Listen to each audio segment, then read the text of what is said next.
Samantha Miller checked her watch, her face heavy with exhaustion.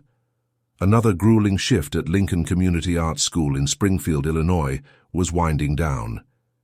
Teaching piano to kids? It was her sanctuary, her shield against the storm of her home life. Her students, even those who skipped their scales, brought her more joy than her husband, Jake, or his domineering mother, Diane. Work was her haven, where she could lose herself in music and avoid the chaos waiting at home. She'd linger late, finding tasks, grading papers, wiping down the piano, to delay the inevitable. Today, she tackled a pile of cluttered student records. For over 5 years, Samantha poured her soul into the arts school. Her classroom, a model of order. Her desk was spotless, sheet music neatly filed, unlike the mess of her marriage. She loved her job, now more than ever. It anchored her in a world falling apart. The kids' giggles and shaky Beethoven attempts gave her a reason to keep going. Her phone buzzed, jarring her thoughts. Jake's name flashed, and her stomach knotted. She hesitated, then answered, steeling herself. "Hey, where you at?" Jake's voice cut through, sharp, impatient. "Still at work," she said, forcing calm despite the urge to lash out. "Work?" Jake snapped. "You were supposed to hit Kroger by now. I'm starving, Sam." "I made chili this morning," she replied, knowing it was likely gone. "Chili?" Jake laughed, bitterly. "That's history. Get to the store." Samantha sighed, his words a heavy weight. She knew tonight would bring another tirade about her failures. 6 months ago, Jake's life changed, and he blamed her. It was a bitter January night in Springfield, and Samantha had begged him to pick her up after a late class. She'd stopped at Kroger, hauling 2 heavy bags of groceries for dinner. "Jake, please," she'd pleaded. "It's freezing, and I've got all this food." "You want me to drive in this cold just 'cause you didn't plan?" He'd griped. "I got us some good stuff," she'd coaxed, hoping for a spark of care. "Please?" Grudgingly, he'd agreed. But as Samantha waited at the school's entrance, Jake never arrived. Her calls went to voicemail, the line dead. Frustrated, she ordered an Uber, lugging her bags to their 4th-floor apartment in a building with a broken elevator. The apartment greeted her with silence and darkness. "Jake," she called, her voice echoing. "You home?" No response. A chill ran through her. She sensed something was deeply wrong. Samantha Miller stood frozen in their dark Springfield apartment, her heart racing as she called Jake's name again. The silence was eerie, pierced only by the fridge's hum. She flipped on the lights, hoping to find him sprawled on the couch, but the place was empty. Panic crept in as she redialed his number, met with the same lifeless voicemail. Jake wasn't one to vanish, even in a fight. Something was terribly wrong. With no options, Samantha called Diane, Jake's mom, despite their frosty relationship. Diane always favored Jake's ex, Rachel, a flashy Chicago hairdresser who could do no wrong. Samantha, the dull piano teacher, was a disappointment. Swallowing her pride, she dialed. "Diane?" "It's Samantha," her voice trembling. "Well, aren't you bold?" Diane spat. "How dare you call after what you've done?" "What do you mean?" Samantha's chest tightened. "What's happened?" "You've got the gall to ask?" Diane raged. "My son's in the hospital because of you." "Hospital?" Samantha gasped, legs wobbling. "What happened to Jake?" Diane's words struck like lightning. Jake had crashed his car, injuring his spine. He might never walk again. Samantha sank onto the couch, her mind reeling. Diane blamed her. She'd begged Jake to pick her up that night. Guilt consumed her as she grabbed her keys and sped to Springfield Memorial Hospital, tears clouding her eyes. The hospital's antiseptic smell hit her hard. Doctors delivered devastating news. Jake faced costly physical therapy, or he'd be wheelchair-bound forever. The other driver, Ethan, lay in the ICU, his life hanging by a thread. Samantha felt crushed. Her fault, all of it. She took unpaid leave from Lincoln Community Arts School, devoting herself to Jake's care. She cooked, cleaned, met his every demand, desperate to atone, but Jake's requests turned cruel. He'd lash out if she faltered, his voice thick with resentment. "If you hadn't dragged me out that night, I'd be fine," he'd growl. "Get me a Five Guys burger, Sam. Now!" "We're low on cash, Jake," she'd say. "My savings are drained. I need to work." "Work? Who's going to look after me?" he'd retort, eyes cold as steel. Samantha felt like a prisoner, her world reduced to hospital runs and Jake's outbursts. Diane's constant barbs, calling her the woman who ruined her son, cut deep. The art school was her only refuge, where she'd linger after hours, her fingers dancing over the piano keys. Each note a fleeting escape from the nightmare at home. She'd sit in the quiet classroom, dreading the moment she'd face Jake and Diane again, wondering how her life had spiraled so far out of control. Samantha Miller's life in Springfield, Illinois was a relentless storm. Jake's recovery turned her into his full-time caregiver, but his resentment only deepened.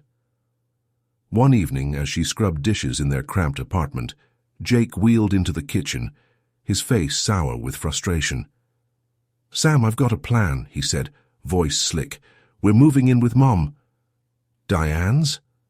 Samantha froze, sponge dripping. "That's not a good idea, Jake." "Why?" "She'll help me while you work," he insisted. "It's perfect." Samantha's stomach churned. Living with Diane, who loathed her, would be hell. But Jake's tone brooked no debate. "Should have thought twice before sending me out in that snow," he barked. "We're moving, done deal." With dread, Samantha agreed. They relocated to Diane's cluttered two-bedroom house on Springfield's outskirts, reeking of mothballs and old perfume. Her knickknacks crowded every shelf. Samantha's days blurred into chaos, teaching at Lincoln Community Art School, giving private piano lessons to scrape by, and slaving over chores at Diane's. She cooked, scrubbed floors, washed clothes, while Diane nitpicked and Jake lounged, glued to his phone. Diane didn't hide her scorn. "You're barely pulling your weight," she'd sneer, dismissing Samantha's efforts. Jake seemed smug, his needs met as Samantha paid for groceries, utilities, even Diane's meds. Jake's older brother Mike lived there too, but contributed zilch, blowing his cash on video games and dive bars. When Samantha suggested he chip in, Diane pounced. "Mind your own business, Sam," she snapped. "Mike's got his life." The strain was suffocating, but Samantha's guilt anchored her. She couldn't ditch Jake, not after the accident she blamed herself for. She escaped to the arts school, lingering to teach kids scales, the piano's notes her only solace. One afternoon, Jake's call shattered her peace. "Sam, grab lobster rolls from Long John Silver's," he ordered. "Jake, I'm broke till payday," she said, voice taut. "That's a week out." "Broke?" he jeered. "I'm in this chair 'cause of you and you can't get me decent food?" Samantha's temper flared, but she swallowed it. She'd skip her own lunches to buy his rolls, knowing Diane would gang up if she refused. Leaving the school, the crisp Springfield air stung her cheeks. Then she saw him, Ethan, the other driver from the crash, leaning against a lamp-post. Anger surged. He'd wrecked her world, yet stood there, unscathed, while Jake suffered. "Samantha, we need to talk," Ethan said, his tone urgent. "Talk?" she spat. "You've done enough damage." Her voice shook with fury, but Ethan's eyes held a desperation she couldn't ignore. She crossed her arms, steeling herself for whatever he'd say, unaware that this moment could change everything. Samantha Miller stood outside Lincoln Community Art School, her breath clouding in Springfield's chilly air, glaring at Ethan. His request to talk ignited fury. She wanted nothing to do with the man whose crash left Jake in a wheelchair. Yet Ethan's eyes, weighed down by something unspoken, stopped her cold. "Samantha, please, hear me out," he urged, stepping closer. "It's about the accident." "What's there to say?" she snapped, gripping her bag. "You wrecked my life." "I know you hate me," Ethan said quietly, "but I'm not the one at fault." Samantha's rage wavered. She nodded toward a bench under towering oaks, curiosity edging out her anger. Ethan sat beside her, hands restless. "I was in that crash too," he started, voice low. "I was banged up bad, months in rehab. But Jake, I don't buy that he's as hurt as he says." "What?" Samantha's eyes flashed. "He's in a wheelchair, Ethan."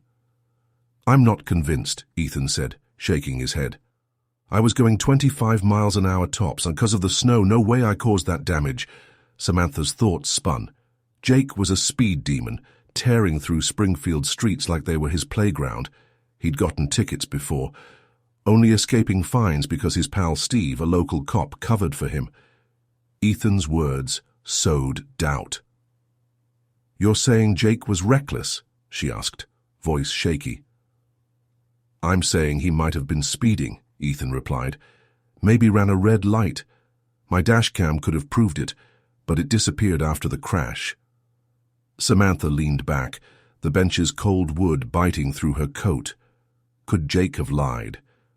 She remembered Steve handled the crash report. Blaming Ethan. Her gut twisted. Had Steve shielded Jake?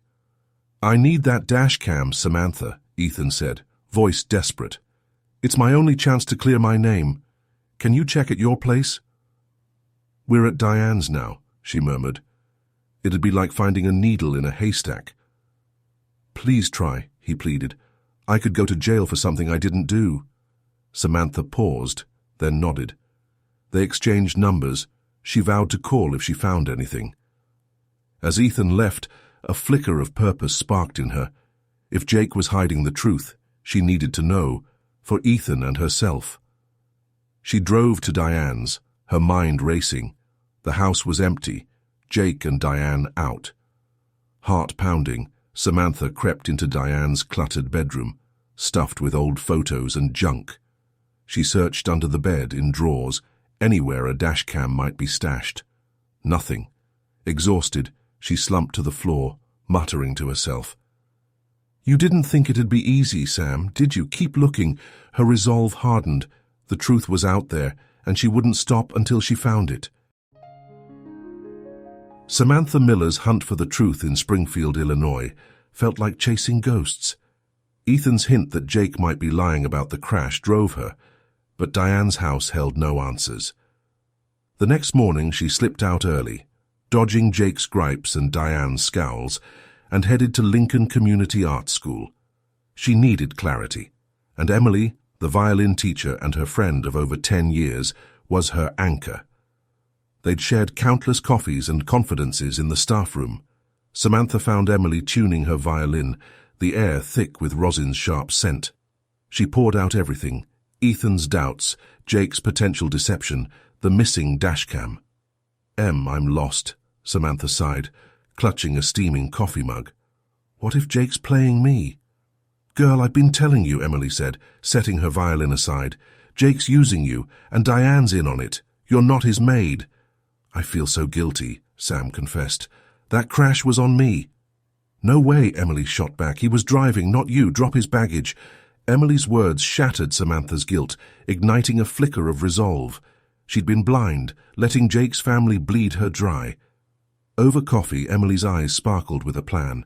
"You need to search Diane's place when they're gone," she said. "I've got a way to help." "How?" Samantha leaned forward, intrigued. "My cousin works at a resort near Lake Springfield." Emily grinned. "I can score Jake and Diane a free weekend, call it rehab for Jake." Samantha's jaw dropped. A weekend alone at Diane's was her shot to find the dash cam. She hugged Emily, gratitude flooding her. That evening, she handed the resort vouchers to Jake and Diane, hiding her nerves behind a smile. "Got these from the school's wellness program," she fibbed, "for Jake's recovery." "Free?" Diane squinted, gripping the vouchers. "What's the catch?" "None," Samantha said calmly. "Just a chance to unwind." Jake shrugged, picturing room service, while Diane muttered, but agreed. Samantha's pulse raced. Her plan was working. Saturday morning, she waved as their Uber left Diane's house. The silence was golden. She texted Emily, who arrived fast, ready to dive in. "Let's tear this place apart," Emily said, cracking her knuckles. Diane's room first, Samantha replied. Jake could hide it there. They rummaged through Diane's bedroom, digging through dusty boxes and messy drawers. Samantha's heart pounded with each empty find. Then, beneath old magazines, she spotted a small black box, a dash cam. Her hands trembled as she grabbed it, hope soaring. But the screen stayed blank when she tried it. No memory card. Disappointment hit hard, but she steeled herself. It's a start, Sam, Emily said, squeezing her shoulder. We're close. Samantha nodded, determination burning. The truth was near, and she'd find it no matter what. Samantha Miller's heart pounded as she gripped the empty dashcam in Diane's cluttered Springfield bedroom. The missing memory card stung, but with Jake and Diane at the resort, she and Emily had time. They rummaged everywhere behind Diane's gaudy dresser, under her sagging mattress, finding only lint and faded receipts. As hope dimmed, the front door creaked. Samantha froze. Mike, Jake's deadbeat brother, loomed in the doorway, eyes sharp with suspicion. "What are you doing in Mum's room?" Mike snarled, stepping closer. "Just cleaning," Samantha faltered, hiding the dashcam behind her. "Cleaning?" Mike sneered. "Mom said stay out. What's in your hand?" Samantha's pulse roared. Mike's stare was unnerving, his usual sloth replaced by menace. She inched toward the door, but he blocked her, his breath heavy with cheap beer. "You're up to something, Sam," he said, voice low, always snooping. "Let me pass, Mike," she said, forcing steel into her voice.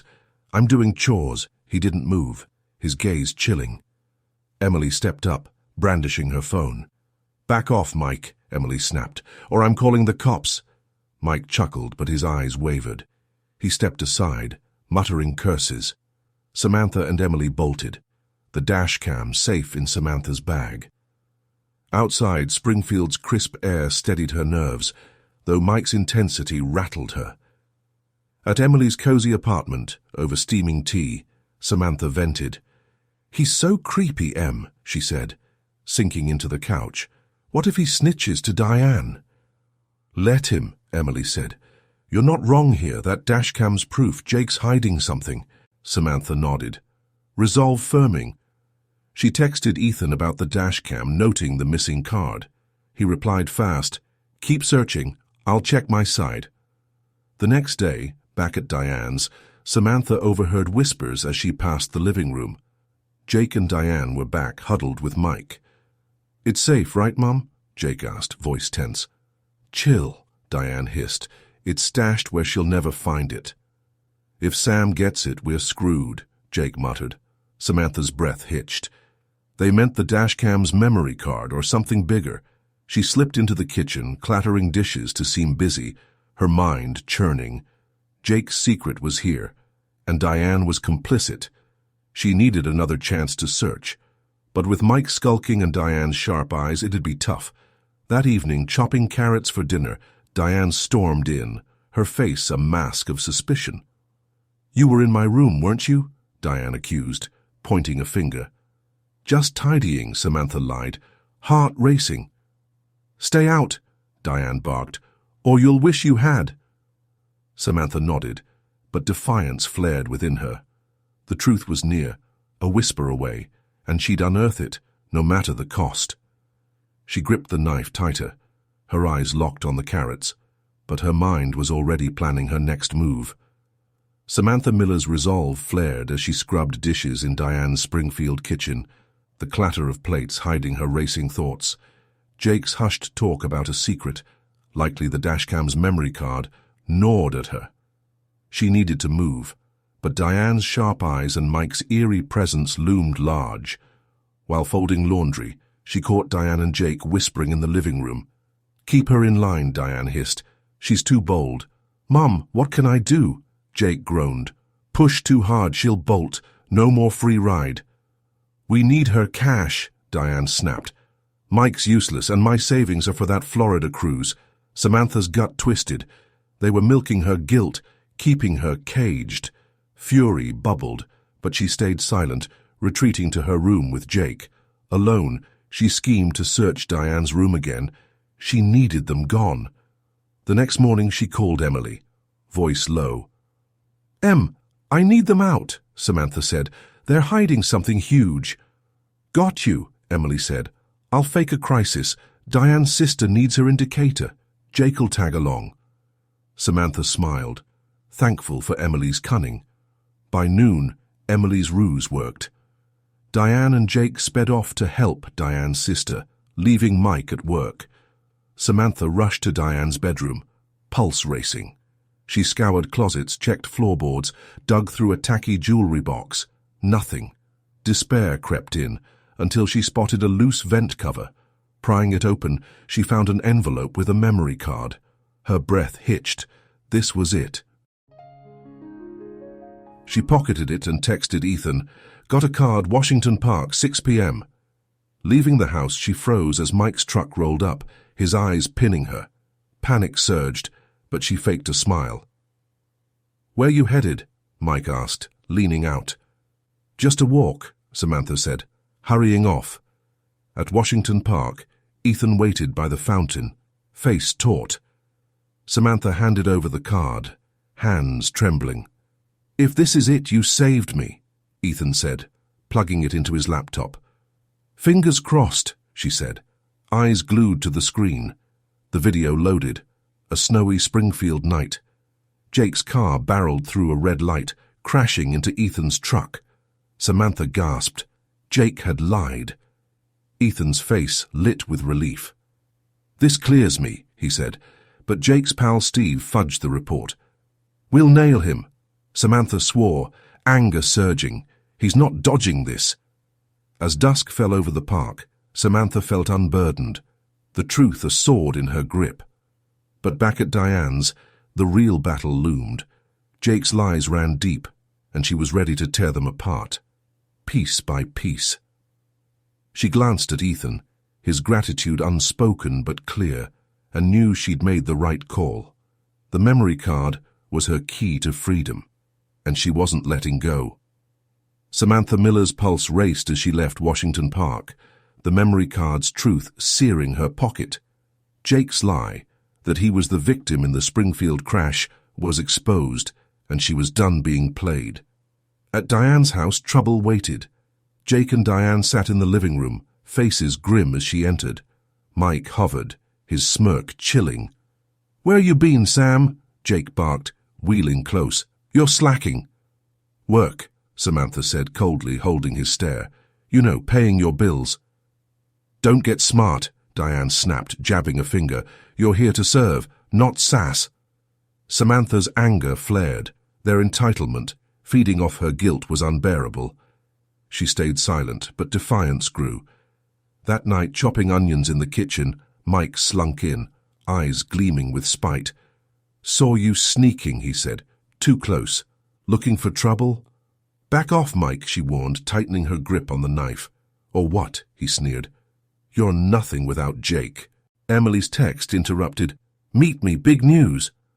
Samantha fled to Emily's cozy Springfield apartment, where over hot cocoa, Emily dropped a bombshell. "Checked Steve, Jake's cop pal," Emily said. "He's got a rep for fudging reports for cash. Ex-posts are buzzing." "So Steve buried Jake's guilt?" Samantha asked, floored. "Count on it." Emily nodded. "Nail Steve, and Jake's done." Samantha's thoughts churned. The memory card was key, but Steve's corruption could clinch it. She called Ethan, filling him in. His voice sparked with hope. "If we take down Steve, I'm clear," Ethan said. "Meet tomorrow. Let's map it out." Next day, at a lively Springfield diner, its neon glow and clinking plates calming her, Samantha and Ethan plotted over coffee. Ethan knew a lawyer who could push the footage to the DA. Samantha agreed, though Jake's family loomed like a storm cloud. Back at Diane's, tension crackled.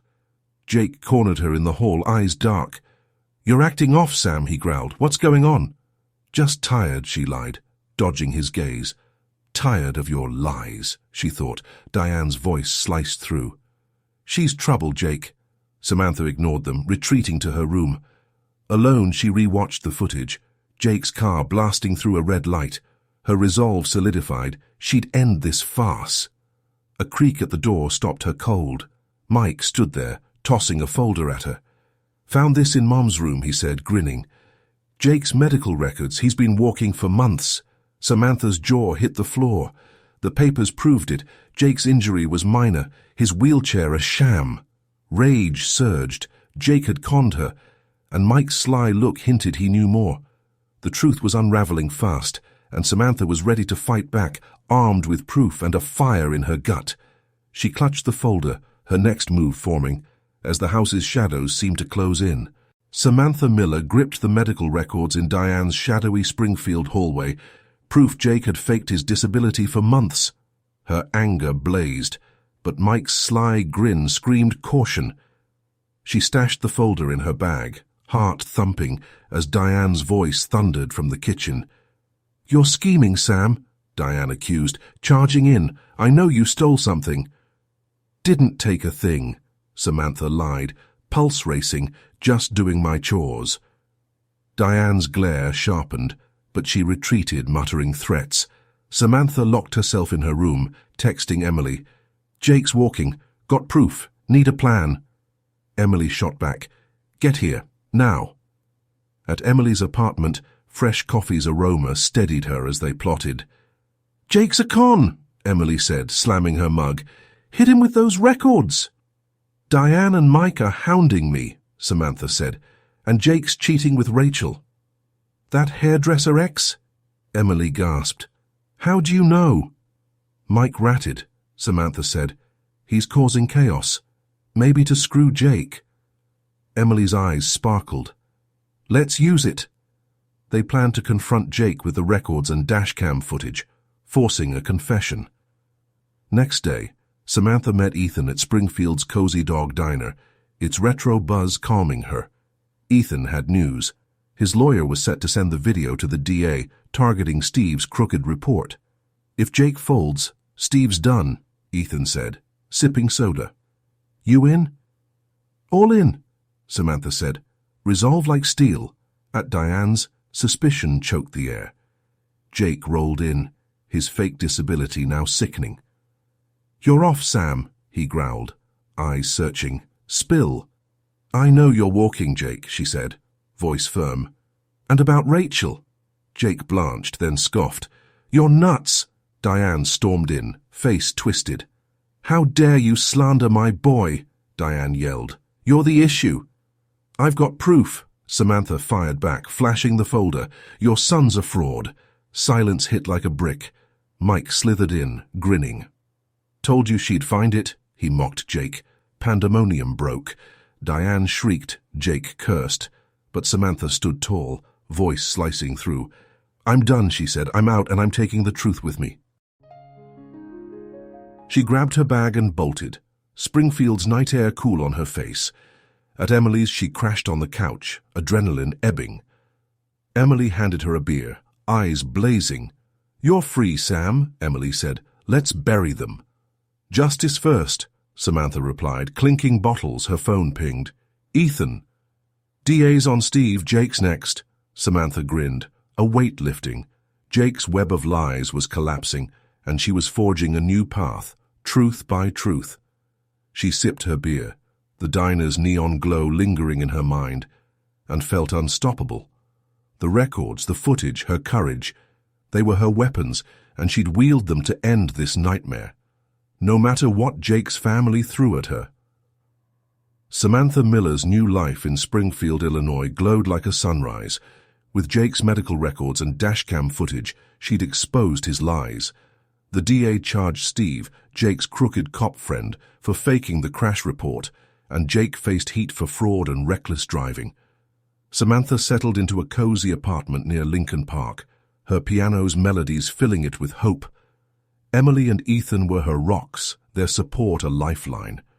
At Cozy Dog Diner, Samantha met Ethan, his face bright with relief. The DA cleared him, the footage proving Jake ran the red light. "You saved me, Sam," Ethan said, grinning over fries. "I owe you big." "Just be you," she replied, smiling. "That's plenty." Her divorce from Jake wrapped up fast. No kids to tangle things. Jake, scrambling to avoid jail, took a plea deal, confessing his crash guilt. Fines crushed his car wash business, and Diane's Florida cruise dreams vanished. Rachel, Jake's ex, walked away, raising her baby solo with Emily's support. Samantha respected Rachel's grit, their bond warming to cautious trust. One night at Emily's, they toasted to freedom, Springfield's skyline twinkling outside, laughter filling the air. "To new beginnings," Emily said, lifting her beer. "To truth," Samantha added, clinking bottles, heart soaring. Ethan's eyes lingered, a spark hinting at more. Their late-night chats and park strolls had deepened their bond, but Samantha took it slow, her trust bruised by Jake. Ethan's gestures, coffee runs, fixing her bookshelf, felt like a quiet vow. At Lincoln Community Arts School, she taught with renewed fire, a student's wobbly fur-elise sparking joy. Later she met Rachel at a cafe, their talk flowing. "I misjudged you," Rachel said, sipping a latte. "You're tough." "Life teaches," Samantha said. "You're killing it with the baby." Rachel's smile eased Samantha's heart. Forgiveness, not friendship, but enough. At home, Jake's apology letter arrived. She trashed it, unmoved. He was history. A week later, Ethan called, voice urgent. Steve's trial uncovered a corruption ring, and Jake faced perjury charges. Samantha felt justified, ready to let go. In Washington Park, she and Ethan walked, spring's breeze carrying promise. "What's next?" Ethan asked, his hand grazing hers. "Living free," she said, smiling. "Maybe love if it feels right." Ethan's grin warmed her, and Samantha's heart skipped. Springfield's sunset blazed gold, a canvas of hope. She was whole, her scars proof of her strength. Jake's betrayal had shattered her, but truth rebuilt her, fiercer than ever. With Emily's loyalty, Ethan's care, and a fresh start, Samantha knew the future was hers, no lies, just life, vibrant and true. She stepped forward, the park's grass soft underfoot, ready for whatever came next, her spirit unbreakable, her story hers to write.